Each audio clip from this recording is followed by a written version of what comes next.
Welcome back to the Coach Cameron Soccer Podcast. Today I have Brina Micheels with me, who is an Instagram star with, 77,000 viewers or followers? She just graduated and now she's playing Division I soccer at Western Kentucky University. And you just went there in the spring, right, Brina? Yes, I started end of January.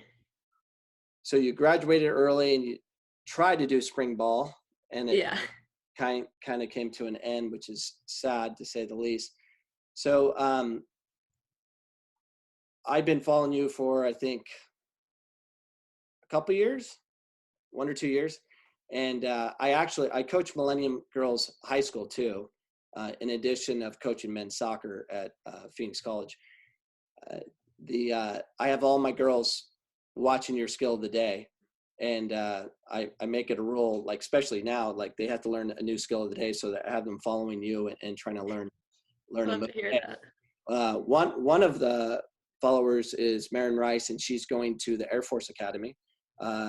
Kara Stoll, she's playing Division II school in Texas. The name escapes me, but she's those two are a couple of the top players in Arizona, and they're following you. And you might be playing them, you never know, in the NCAA tournament. So, which will be kind of cool. So let's talk about why you started this. Why did you decide that you were going to do skill of the day? So when I started, it was February of 2016. And I remember before that I had been doing ODP, and I had been cut off of the regional pool. I had made it the year before, but then I was cut off. And that just made me want to really start focusing on my technical work. And I started following a player, Yael Averbush, and she was actually at the beginning of starting her app called Techni Football.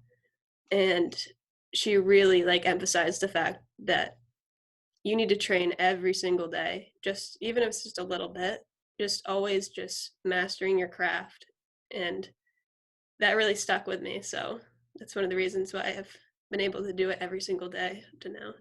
So I just messaged Yael today, and she and that's how I think I found you, because she posted one of your skills. My daughter's featured on her site, and she won one of those headsets or whatever. My daughter played the last 2 years at Seattle U, and she's featured on Yael's Instagram page as well. And it's a small world looking at that. So you made this decision, like you were going to do it and you were going to post, and a lot of it was attributed to Yael. Yeah, she started doing skill of the days. So I would watch this video that she would post every day at noon, and then I would recreate it that night. And I just kept on doing it. It got me in a habit of this. And I could just see, in the first couple months of doing this, I could see my technical ability just really start to improve. And it was amazing to see how it, went into my games, how it helped me out there. So I'm very curious what's going to happen with your career if you don't stop doing the skill of the day. So here's how I stumbled on teaching technique and stuff. So I was a very fast athletic player. I played Division I at Loyola Marymount University. I played at Phoenix College, played professional soccer for 7 years, but I had no technique. I was really fast and it wasn't that technical. I was a 3-sport athlete, but I didn't really focus on soccer. When my career came to an end, it was because of lack of technique. I got cut eventually by the Colorado Rapids because of a lack of technique. I got cut because they couldn't pay me the dollars I needed. But if I had more technique, I could have got paid more money. So I started teaching 3 hours a night, skill development, and teaching street soccer moves. A lot of moves that you're doing, some aspects of it. And I did that for 2 years, 5 days a week, 2 to 3 hours a night, just training kids, not knowing what I was doing. And then I played a soccer game again, and I was the fast kid, and I was playing against all my old pro buddies, and I was a different player. Like I Yeah. wasn't like doing all the crazy moves. I was quicker. My plant foot was stronger. It was an amazing eye opener for me to realize that you can become more technical, a better soccer player if you keep trying to train your brain how to connect to your body through connecting neurotransmitters. To watch you in that one video I saw of you when you showed like your progression when you first started to today, you're different. You're quicker, you're faster. So when did you realize that you were becoming quicker and faster with the game of soccer? Um, well, sometimes I go back to the beginning of my account and just kind of look at the videos there, and there really is a big difference. And I can see like from doing all these skills, they're all different skills too. It's not just one like drill that's made me a lot better. It's just like playing with the ball whenever you can, and just that brain to muscle memory it's amazing. Yeah. So the one thing I do know is like, is the, a lot of people want the instant gratification of being technical right away and stuff like that, but it doesn't happen. From what I've learned, you won't notice a real improvement unless you do it for 3 to 6 months, Yeah. and you won't notice, and do it every day. um, now that you're extremely technical, how are you advancing your ability to keep challenging yourself with those skills? Um, Even when I'm doing like, let's say a basic drill or something like that, you can always challenge yourself to do it faster, do it better or cleaner. There isn't really like, I don't know, like any drill you can do, you can try to make it better. You can push yourself more. And I felt like doing these technical drills, I've like gotten to push myself. So have you seen any of the videos I put out? I have not, no.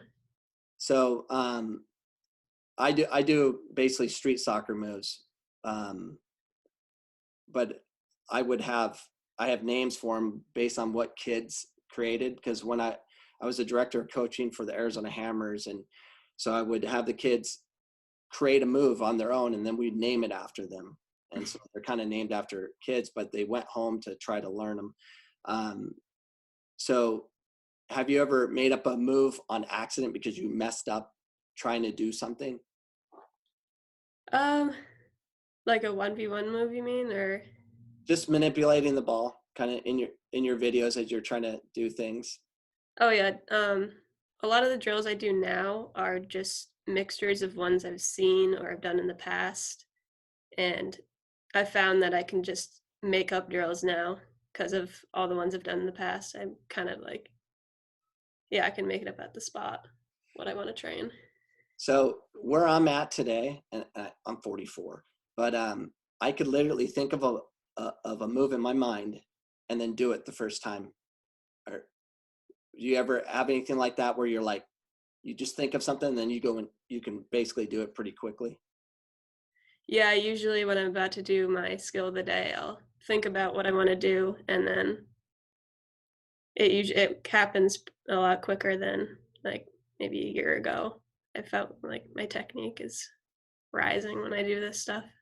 So it won't end. So I've been doing this, I don't know, 25 years, believe it or not, of manipulating the ball and trying to make up moves. And a lot of the moves that I do are all made up by me. And now I see it on YouTube. People are doing like these reverse step overs and stuff. I have it documented of doing it on YouTube in 2001. And they kind of grow, which is fine, whatever. I remember I made up a move. It was ridiculous. Like it was the coolest move I ever made up. And then I saw Ronaldo do it in a game. And I'm like, I thought I made it up, and he's actually doing it in the game. And I was like, Yeah. it's crazy. Yeah, and you're young. I started mine late. So if you keep doing this, I'm really going to be following your career and see what happens to you as a player. Cause I think you're going to be stronger. I think you're going to be more fit. because there's something, or what are you studying in college, do you know? Actually, exercise science. Perfect. You're going to love it. You're going to love it. I wish I knew what I knew today before I went into exercise science. I was doing it to become a PE teacher and then, or coach basically. But I didn't go in with the mindset of really understanding. So I'm like rereading everything, how the brain, you're going to be blown away how it all works. Like, so I took this class on the typical student dealing with autistic kids. And part of our, one of our projects we did, we went to an elderly home, and we were working with the elderly, trying to help them with the rehab. And they're pushing bean bags. They're pushing a sidearm here, finger flick, and all these different things. And they're just different movements. And we're like, why are we doing this? And they're like, well, with age, you lose muscle, but you can still connect your brain to your body. So still electricity can produce. So by having the elderly, sit down and push a beanbag in different directions that they're not accustomed to, it trains the brain to still connect to the body so they can have longevity. And it's fascinating. Like, you can connect trillions and trillions of times over, more than the federal budget, of learning new neurotransmitters. So you're in an interesting time in your life, especially you're going to be studying what you're doing. Like, what you're doing right now is probably, it could be your master's thesis already done. So you're going to learn a lot. And with doing that, you're going to be better, because if you understand it, it's going to just change your game. And I haven't seen you play.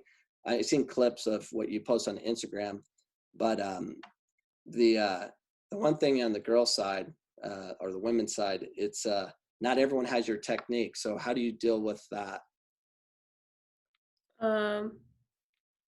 Sorry, what were you asking? The being technical, I'm assuming you want the ball, right? Yeah. You want to have it because you're comfortable to have it. Not everyone on your team, even at Seattle U, where my daughter plays, they're not comfortable with the ball. There's a separation there. You're going to be the technical player. There's going to be other technical players on your team, but as a whole, it doesn't exist. Some are just defenders. Yeah. They're going to kick the ball far. So, and you kind of missed out on spring ball. So what have you noticed with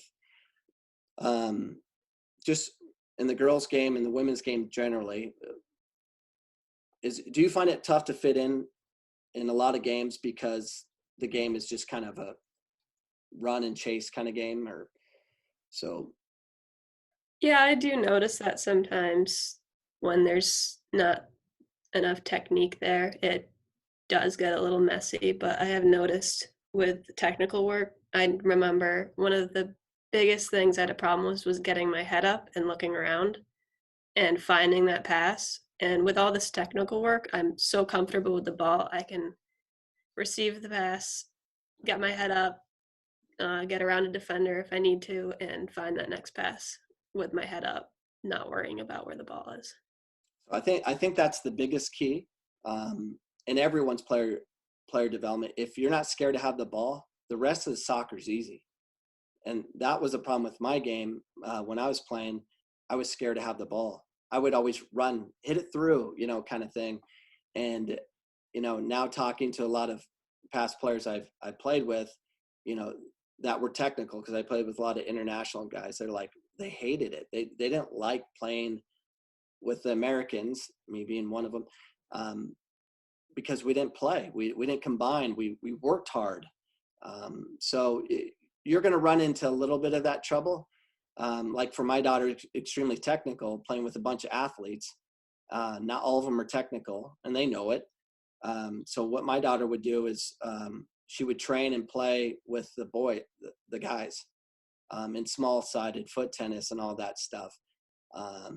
I would encourage you to do that much as you can, because in the off season, what I notice is the non-technical players, they don't want to play anymore. They want to break. Technical players want to play. And so you're going to get in that situation. Do you have opportunities to play with men? I have before. My dad has been my coach my whole life, but he also coached a boys team. So sometimes I'd go practice with them, and it really did help me. It was a lot of fun. So So once we get out of yeah, this, that, once we huh? get out of this quarantine, once we're out of this quarantine, um, you need to find a way to play co-ed, play with guys as much as you can. The, Yeah. so I asked Jessica McDonald a question. I'm like, what advice would you give to young women out there? And she said, play with guys. Just do that as much as possible because the speed of the game is so fast Yeah. that your first touch, if it's not proper, they're gonna take it. And the other cool thing about playing with guys, they're not gonna hurt you. Um, they tend not to wreck you, assuming you're playing with talented players. Um, but on the women's side, they're gonna hurt you. They Yeah. go. What is wrong with the women? They go full speed into each other. I don't get it. It's a very reckless game um, on the women's side. Like if coach says go through a wall, they're going to go through a wall. The guys I coach are like, no, coach, I don't think so. They do their own thing, but Yeah. yeah, I'm fascinated about what you're going to become and stay with it. Keep inspiring others. You inspire so many just on my soccer team with Millennium High School. Um, keep doing it, and then yeah, I want to have more conversations with you. Um, uh, in the future, and if you'd be willing to do so, I'd love to kind of document your career. I've seen Yeah, it. of course. There's very few people like you, and you just got to stay with it. You're gonna have tough times, but you can definitely keep doing what you're doing, and you'll keep developing. You have a head start. There's very few people like you in America, anyways. So you're going to have a great career. Just keep doing what you're doing. And at least you have basically a master's degree in dribbling that you can do really well in school or in business afterwards, teaching techniques. So let's talk about your family a little bit. Do you have brothers and sisters, or I have one older brother. does he's older, so he's already out of the house, I'm assuming. Did he play? He did, but he wasn't really a sports kind of guy. Yeah. Yeah. Just the two of you, and then did your dad play? Yes, he did. He played college soccer at Plattsburgh, so SUNY Plattsburgh, so that's where we live now. Nice. Well, that's helpful. Have a father that played. Um, Yeah. He's been my coach my whole life and my trainer and everything, so that's been really helpful in my development. oh, that's an amazing, and it's going to be. I'm sure you're. How far is WKU from where you live? Um about for a car ride, it's very long. I think it's about 16 hours maybe, but we usually take plane rides, so 2 1-hour plane rides to get there. So I saw on your spring schedule you'll be playing. You would have been playing Belmont University. Do you know the schools you'll be playing in the fall? Yes. I have the schedule somewhere, but I do remember we play for like a non-league or in the league. I can actually pull it up right now. Um, so Belmont University was a spring ball game, and I sent one of my players there from Phoenix Mhm. College because we're a 2-year institution. And oh, here it is, women's soccer schedule. So yeah, the goalkeeper for Belmont University, Alex, uh, played 1 year at PC and then went straight there and played against Georgetown. And you're supposed to play Tennessee Tech University. So this is spring. Let's look at your fall schedule. Oh, is it not up yet? I'm not sure if it'll be there, but I have it somewhere on my phone, but I know of some of the schools we play against. So in 2019, they played Murray State, Wright State, Austin Pay, Belmont university. So trying to see how many games your family can make. So we live in Phoenix, and my daughter was playing at Seattle U. So she was in the West Coast, so it was easy to fly out and see her play. Maybe I can make a game. North Texas, UTEP, Old Dominion. I sent a player there too. You have a Marshall, Charlotte. Yeah. Oh, that was the conference championship game. So yeah, you'll be all over the country. Yeah. So how long were you even in Kentucky before you were sent home? I got there in the end of January, and then our spring break was beginning of March. So once we got on spring break, they didn't have us come back. So January, February, March. Did you like it? Oh my God, yeah, I loved it so much. Oh, I was really upset when they had everything canceled, but I understand. Well, I would like to definitely talk to you again during this quarantine on my other system, this thing. I love this thing. So anyways, I appreciate it. I'm a big fan of yours, believe it or not, and we need more people like you. So hopefully you can keep doing what you're doing and inspire many others to do that. And that's what'll really help U.S. soccer is people like you willing to train at home. And Thank you. so you're fascinating to me, and I appreciate you and what you're doing. You're definitely inspiring a lot of girls I coach. So awesome. Thank you. And congratulations on going Division I, and hopefully you have a lot of success there. Thank you.